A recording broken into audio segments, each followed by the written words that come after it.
Well, hola people, konnichiwa, begin bersama Salvian di channelnya Kudetek.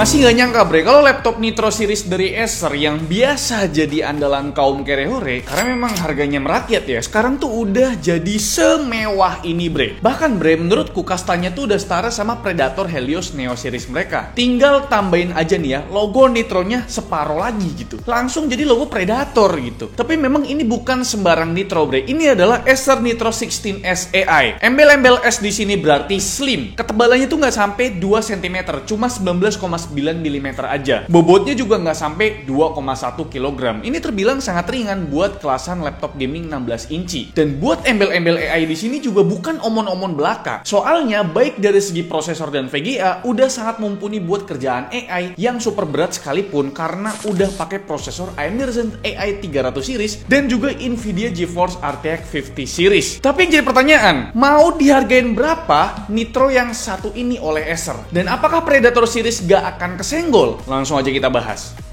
Bentar, mau ambil makanan. 4 to 6 days later.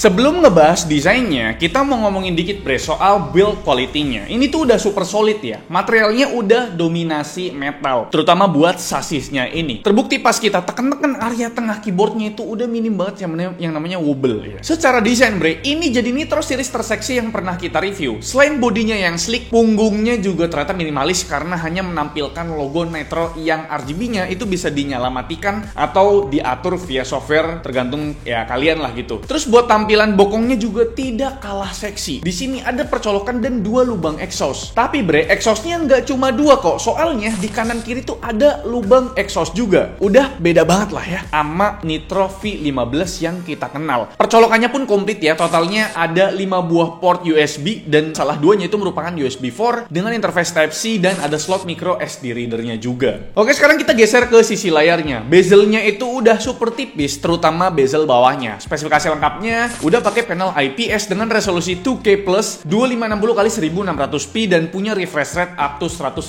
Hz. Walau belum pakai panel OLED, tapi kualitas panel IPS di sini udah ideal buat urusan editing dan juga desain. Coverage gemut sRGB-nya mencapai 99% dengan rata-rata akurasi warna di angka 1 delta E. Angka brightness-nya juga memukau ya. Minimumnya tuh memang nggak seredup panel OLED, tapi maksimumnya udah tembus 425 nits yang masih bisa diandalkan buat penggunaan ruangan yang terang ataupun di semi outdoor. Palingan yang cukup disayangkan dari layar ini adalah di bagian hinge atau engselnya bre, yang nggak bisa dibuka rata sampai 180 derajat ya. Jadi kudu hati-hati buat temen-temen yang punya ponakan atau anak kecil gitu loh. Turun ke sisi keyboard, tentu berlayout full size lengkap dengan 6 key, tapi yang masih kita sayangkan bre, heritage of power button tidak ada di sini. Malahnya tuh sama tombol lain. Sedangkan dedicated button buat di sisi atas kiri ini merupakan switch mode performa. Kenapa bukan tombol power? Backlit di keyboard ini merupakan RGB dengan 4 zona yang bisa di custom via NitroSense. Buat typing feel-nya punya titik aktuasi yang cukup dalam, jadi feedback-nya tuh lebih berasa bre. Kalau buat touchpad-nya kayaknya kita skip aja lah ya. Oke, kita lanjut ke fitur-fitur pendukung mulai dari webcam. Ya ini lumayan mantap lah. Udah bisa rekam video up to 80p 30fps dan tentu aja tersedia Acer Purified View dan juga Acer Purified Voice biar hasil visual dan mikrofonnya lebih detail dan lebih jernih. Nah, berikut untuk sampel webcam dan juga mikrofonnya dah. Jadi ini untuk perekaman webcam dari Acer Nitro 16S AI.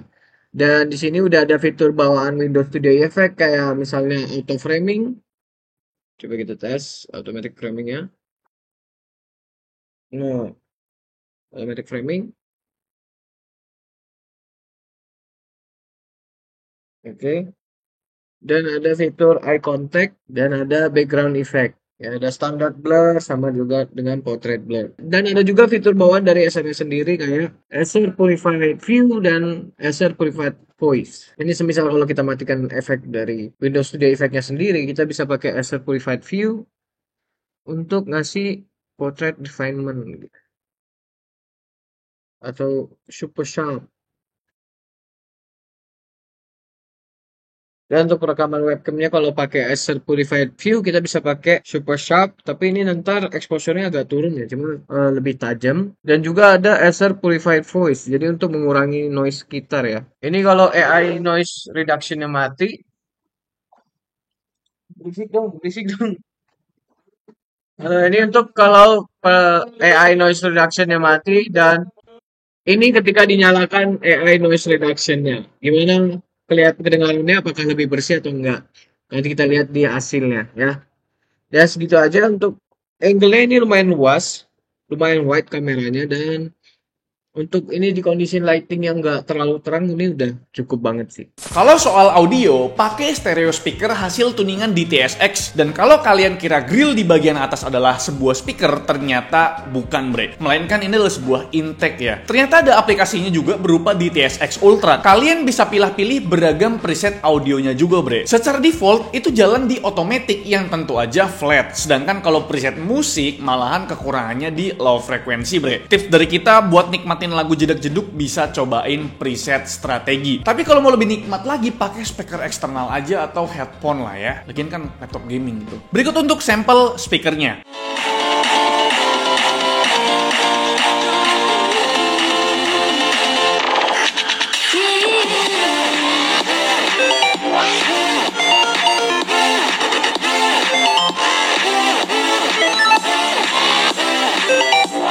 Sekarang kita lanjut ke pembahasan teknisnya, ke bagian spesifikasi dan juga performanya ya. Jadi bre, Acer Nitro 16S AI yang kita tes ini pakai prosesor AMD Ryzen AI 9 365 yang punya 10 core dan juga 20 thread. Ini merupakan prosesor hybrid yang core-nya itu terbagi jadi 4 core Zen 5 dan 6 core Zen 5C. Nah, buat clock speed-nya itu up to 5 GHz dengan TDP up to 54 watt bre. Yang nggak kalah menarik dari prosesor yang digunakan ini adalah iGPU-nya yang cukup kenceng, yaitu Radeon 880M yang punya 12 graphic core dan clock speed-nya itu up to 2900 MHz. NPU prosesor ini juga lumayan kenceng bre dengan kemampuan komputasi AI up to 50 TOPS. Ini udah lebih dari cukup buat jalanin teks AI yang ringan kayak misalkan Windows Studio Effect pada webcam laptop ini atau Copilot lah. Beralih ke GPU-nya, GeForce RTX 5070 Mobile dengan VRAM 8GB dan punya MGP up to 115 watt. Kemampuan komputasi AI dari RTX 5070 udah sangat mumpuni up to 988 TOPS. Buat workload AI yang super berat seperti generate video, generate foto, atau generate text tentu udah lebih dari cukup bre. Lanjut ke bagian RAM dan juga storage ya bre. Tentu ya keduanya sudah upgradable. Unit test kita ini pakai RAM 16GB single channel DDR5 5600 MB transfer per second. Sedangkan storage yang digunakan itu masih berkapasitas 512GB dengan speed yang lumayan kenceng buat sekelas NVMe Gen 4. Sedangkan buat kapasitas baterainya ternyata cukup besar untuk bodi yang setipis ini di 76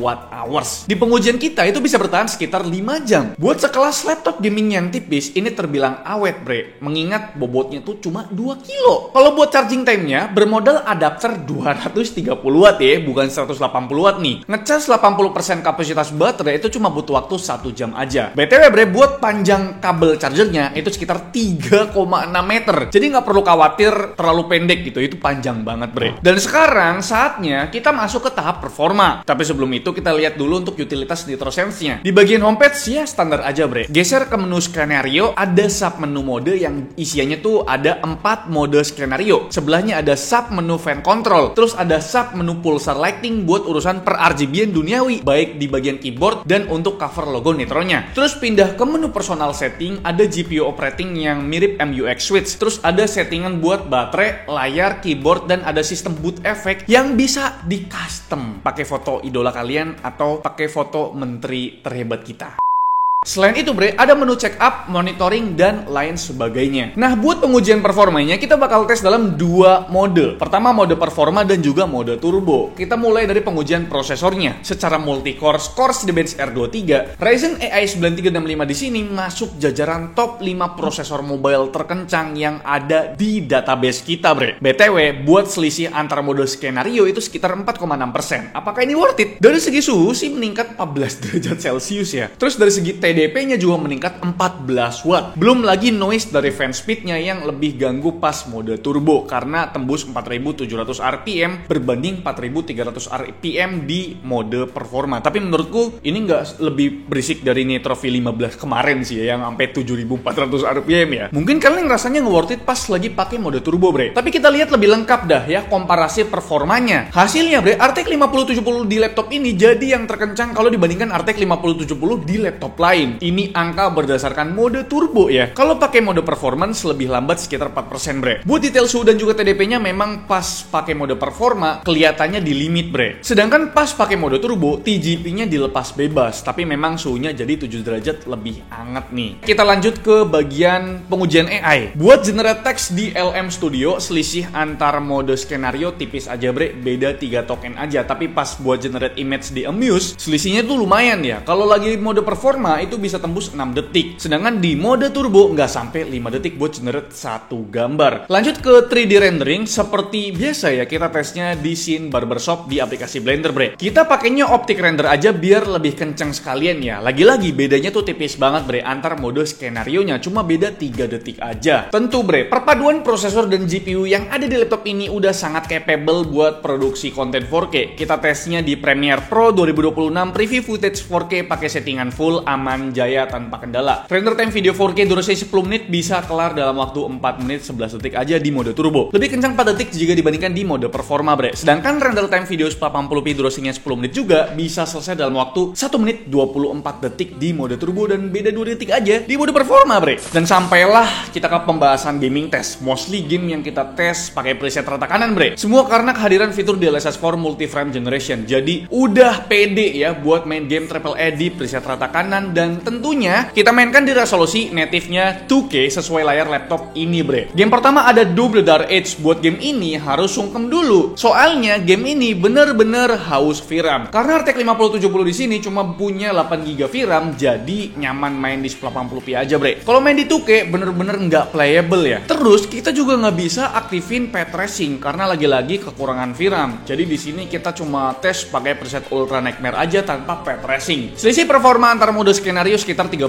fps atau sekitar 5% bre. Lanjut game kedua ada Monster Hunter Wilds. Di game ini baru bisa kita aktifkan ray tracingnya bre. Di game ini selisih performanya 9 fps, 176 fps berbanding 167 fps. Lanjut lagi ke Black Myth Wukong, tentu ya main pakai preset cinematic ditambah ray tracing very high. Di game ini selisih performanya lumayan tinggi bre, 104 fps berbanding 84 fps. Game keempat ada Cyberpunk 2077 yang kita mainkan pakai preset ultra plus path tracingnya on. Di game ini tipis aja sih bre, bedanya cuma 4 fps doang. Lanjut ke game yang belum support multi-frame generation bre. Di sini kita ada tes game Forza Horizon 5 yang kita mainkan pakai preset ultra ditambah ray tracing high. DLSS-nya tetap kita aktifin dengan settingan quality-nya bre. Di game ini lagi-lagi ya selisihnya tipis, cuma beda 4 fps aja. Game keenam ada Horizon Zero Dawn yang kita tes di preset ultra. Di game ini performanya mirip sama Black Myth Wukong. Selisihnya lumayan ugal-ugalan, 108 fps berbanding 83 fps atau sekitar 42%. Kalau buat game kompetitif, kita coba tes Dota 2 dengan preset ultra. Selisihnya 6 fps aja bre, 94 fps berbanding 88 fps. Terus di game CS2 kita tesnya di preset high. Di game ini beda performanya juga tipis ya, cuma selisih 5 fps aja. Dan terakhir ada game Valorant. Lagi-lagi ya selisih rata-rata performanya itu tipis, cuma beda 5 fps aja. Tapi perbedaan minimum fps-nya lumayan jauh bre. Pas di mode turbo masih sangat tinggi mendekati 200 fps.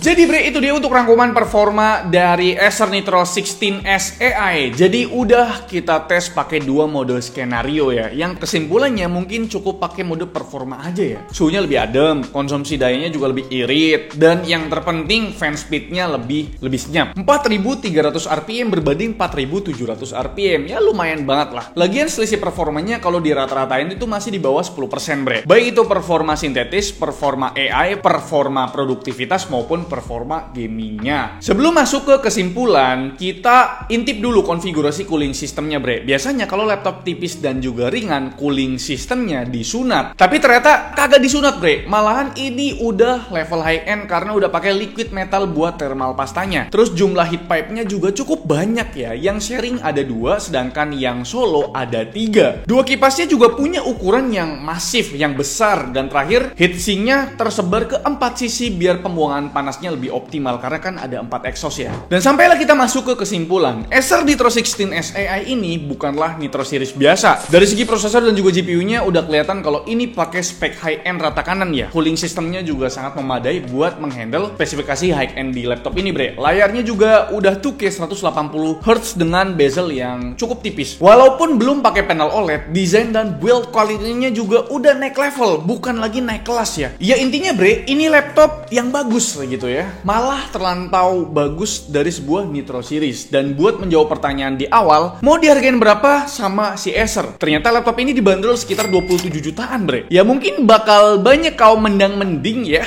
yang teriak mending Predator sekalian dong bang. Iya juga sih ya, kalian nggak salah. Tapi laptop ini juga dibilang udah setara Predator Helios Neo Series, bre. Kalian setuju atau nggak setuju? Coba dah komen di bawah. Jadi itu dia, bre, untuk ulasan atau review lengkap dari kami mengenai Acer Nitro 16S AI. Gimana menurut kalian? Coba komen di bawah. Like video ini kalau kalian suka, dislike kalau kalian jelek banget, dan jangan lupa untuk tekan tombol subscribe yang warna putih karena bukan warna merah lagi. Selvian selaku host di channel mengucapkan terima kasih.